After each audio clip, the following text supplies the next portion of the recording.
Hey guys, welcome back. ఆంధ్రప్రదేశ్లో పెన్షన్ల పంపిణీ అయితే మొదలైంది. టోటల్గా మొత్తం 58 లక్షల మందికి ఇప్పటి వరకు పెన్షన్స్ అయితే మొత్తం అందరికీ అందుబాటు చేశారు. సో చాలామందికి అన్ని చోట్ల కూడా ఏదైతే చంద్రబాబు, పవన్ కళ్యాణ్ గారు ఒక మాట అయితే ఇచ్చారో 7,000 వరకు పెన్షన్ ఇస్తామని, సో దాన్ని అయితే వాళ్ళు అమలు చేశారు. ప్రతి ఒక్కరికి ఆ పెన్షన్ అయితే ఇచ్చారు. అయితే కొన్ని ఏరియాల్లో ఈ 7,000కు బదులు అక్కడ ఉన్న అధికారులు వాళ్ళకి ఒక 6,500, 6,000 ఇలా ఇవ్వడం అయితే చేశారన్నమాట. సో ఎవరైతే అలా చేశారో వాళ్ళపై శాఖాపరమైన చర్యలు అయితే తీసుకున్నారు. సో పల్నాడు జిల్లా మాచర్ల మండలంలో ఎర్కల కాలనీలో అయితే ఈ సంఘటన అయితే చోటు చేసుకుంది. సో అక్కడ 7,000కు బదులుగా 6,500 అయితే పెన్షన్ అయితే అక్కడ వాళ్ళు అధికారులు ఎవరైతే ఉన్నారో ఇవ్వడం జరిగింది.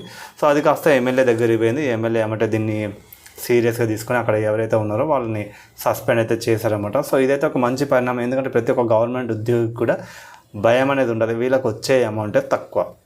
నువ్వు అందులోనే 500 నొక్కేసి వాళ్ళకి ఇస్తే వాళ్ళు ఏ విధంగా బతుకుతారు?